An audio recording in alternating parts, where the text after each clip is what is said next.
ñi ngi ak Mansour Ba promoteur patron de Jambar Production Mansour maa ngi lay nuyu. Adja maa ngi lay fay di la nuyu bu baax di la dalal jàmm. Merci beaucoup Mansour ñu ñëw un peu ci face à face bi nga organisé fii à Ziguinchor engouement bi déroulement face to face bi buñ ci génnee ban sentiment moo lay animé. Bon, j'ai été animé par un sentiment de satisfaction parce que tamit boo xoolee lu ñu doon séentu c'est-à-dire décentraliser indil Ziguinchor waaye tey un événement on a réussi ce pari-là et je pense que les gens ont répondu présent défi bu ñu ci amoon moom mooy tey c'était compliqué mais réussir nañ ko nit ñi kontaan nañ on a des retours positifs par rapport ak li ñu liggéey démb et je pense que ça c'est très important. Sur le plan organisationnel loolu yëpp naka nga ko manager Mansour. Non du doon du compliqué parce que comme je dis maa ngi fii depuis 8 ans donc xam naa plus ou moins comment ça fonctionne xam naa su ma bëggee déplacer ni Dakar Ziguinchor et tout xam naa fan laa war a jaar aussi bon am na un peu expérience ci événement donc moo tax dama ci demee c'était une chose compliquée mais pas impossible raison pour laquelle on a réussi cet événement-là. Alors lamb dafa am un cachet culturel ñu gis benn artiste bu mel ni Pape Diouf mu ñëw ci il fallait que ñi jóge Dakar ñëw ñeneen aussi jóge ci yeneen région yi la presse locale toute cette organisation là naka nga procéder. xam nga tey lamb sport la mais dafa ànd ak culture. Donc des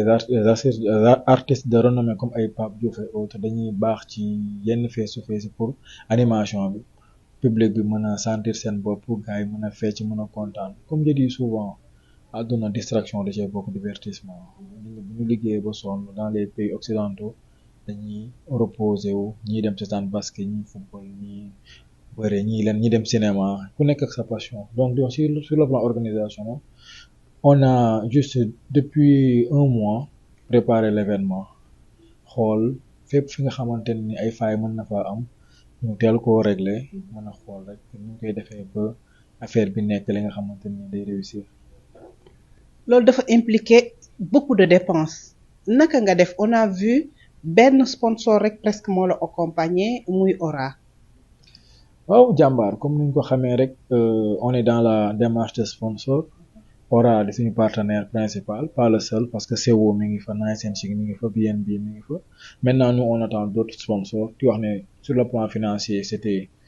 pas facile comme ni nga ko xamee déplacer des artistes des lutteurs déplacer logistique bi les moyens tout ça de Dakar à Ziguinchor 460 kilomètres c'est pas quelque chose de facile mais bon comme li may wax rek le volet financier du ma ci sori parce que lu gënoon important mooy réussir ce défi là. mais vous êtes un manager. waaw dañuy réussir ce défi là d'abord parce que li ma ci animé woon c'était pas bu doon lu yomb rek damay toog Dakar dem ci benn ruq wala ci benn télé def fa la face to face mais lii dañ ko prévoir woon ne tey dañ koy bëggalee delloo ko njukkal la population de Ziguinchor aussi mu tombeek le drapeau du chef de l'État donc raison pour laquelle affaire bi gën a am cette portée là historique. alors en dehors de face to face bi beneen ban événement nga nara accompagner li nga xamante ne moom mooy d'abord la journée du 3 août mais avant cela juin aussi jox nga rendez-vous ñi nga xamante ne ñoom ñooy les férus de la lutte. Oui ce sera le 6 juillet entre Gora Sock et Général Malika le gala des espoirs il y aura d'autres rendez-vous yi nga xamante ni jàmbaar dina ci dem après la tabaski parce que tabaski bu jubee kenn dootul tal dara dañuy xaar ba tabaski jàll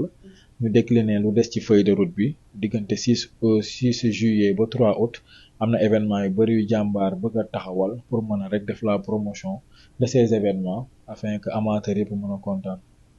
mun nañ xalaat yeneen combat yoo xamante ne di nga ko greffé yi ci mel ni ñaari journée yi parce que bu ci mel ni le 3 août moom dégg naa la nga ne presque boucler nga journée boobu. waaw la journée du 6 juillet la boucler 3 août des na ay combat mais bon comme temps bi dafay gàtt yenn mbër yu am yenn tur yi ils ne voudront pas bëri ay combat joni je pense que jàmbaar lu muy démarché waat après ce sera des combats préliminaires maintenant au mois d'octobre novembre et décembre xoolaat d'autres grandes affiches yi nga xamante ni pour faire plaisir aux amateurs. yeneen face to face yi ce sera dans d'autres régions wala ou bien da ngay dellu Dakar. Bon, ce sera probablement à Dakar parce que bon même si génnee nañ benn yoon ñu ngi xool dinañ dellu Dakar après si la possibilité se présente ailleurs sur le territoire national ou bien à l'étranger pourquoi pas dem def ay face to face feneen. vous êtes tenté tenir combat bi fii à Ziguinchor. Bon c'est une idée qui me tente oui def organiser un jour benn combat bu mag à Ziguinchor loolu je pense que dina nekk lu événement bu exceptionnel ñu ngi ciy xalaat mais toutes les conditions seront réunies je pense que jàmbaar dina mën a taxawal combat fii Ziguinchor jox ko benn cachet populaire. alors amateur bi cette fois-ci laay waxal démb naka ngay gisee Eumeu Sène ak Franc. Mais comme d'habitude Eumeu Sène il a été roi des arènes il a battu des ténors de la lutte. C'est le lutteur qui a livré le plus de combats épiques yi nga gis xam ci làmb combat yi gën a metti Eumeu Sène moo ko bëre un grand champion un gladiateur donc dara duma bett ci moom et aussi bon carrière bu mu am longévité bi hygiène de vie bi il a beaucoup de mérite boo xoolee état de forme bu mu indi xam ne Eumeu Sène fooyewul boppam Franc aussi nekk ci dynamique de victoire du mën a dynamique c'est un lutteur invaincu ku mosul daanu mosul dégg mu ñal avec la fougue avec cette jeunesse là lu muy dégager xam nga da ngay xam ne c'est un combat bi nga xamante ni ñoom ñaar nit ñu ngi ci état de forme maximal donc di wax ne rek làmb ji neex la amateurs yi nañ ko xaar daal parce que enjeu yi ci nekk moo bari. alors Mansour ku ci nekk Franc nee na ko 32 secondes mu ne ko moins foog nga ne làmb bi dina gaaw. loolu ay waxi mbër la rek loolu entre ñoom la je pense que c'était pour vendre le combat mais le jour J ku ci nekk xam naa ni li la sa staff digal ngay def parce que combat yu toll nii kenn du ko fooye. dina am round d'observation. bon ñoom ñaar bon comme ni ma xamee làmb ñoom ñaar je ne pense pas que mu ne combat bu yàgg pour man sama xalaat bu gàtt pour man baat ak tontu lay nekk combat 1 minute bu tiré en longueur dina ma jaaxal mën na nekk nag parce que lu nekk mën na xew ci sport mais bu tiré en longueur dina ma jaaxal je pense que combat bi du nekk combat bu yàgg sama xalaat. Général Malika étincelant mais face à Goro Sock ak un peu expérience bi depuis dóoraat lan nga may wax. waaw combat 50-50 la ñaari morom lañu aussi di deux grands champions Général Malika nekk un champion d'Afrique nekk aussi en lutte simple fii benn ténor Goro Sock nekkoon ci carrière am connaîtroon quelques problèmes nekkoon un peu en dents de scie mais maintenant mu renouer avec la victoire di ñëwaat ko gis état de forme bu mu indi xam ne Goro Sock il s'est bien préparé yow ne combat bu neex lay nekk 50-50 et je pense que loolu amateur yi di xaar que nit ñi di bëre jeunes yi di bëre seen biir pour que les meilleurs puissent accéder au cercle restreint des VIP. combat yi ban moo ci sa coup de cœur wala say coup de cœur. personnellement bon combat yëpp neex na mais combat bu ma gën a kii wax dëgg yàlla moom mooy Reug Reug Boy Niang waaye Reug Reug Boy Niang da ngay xam ne loolu boo déggee 50-50 ku ne na kii mooy daan rek dafa far mais 50-50 dëgg la c'est un combat très très difficile à analyser très très compliqué à analyser parce que waaw ku ci nekk dafa am loo ci am daal ci suñu xalaat ñun ci luñ bu ñu dalee seetaan làmb ak tey. lu ci mel na gis nañ leen def nañ face to face ku ci nekk wax nga sa morom delloo. waaw je dis que man pour man Boy Niang mbër bu naqaree bëreel la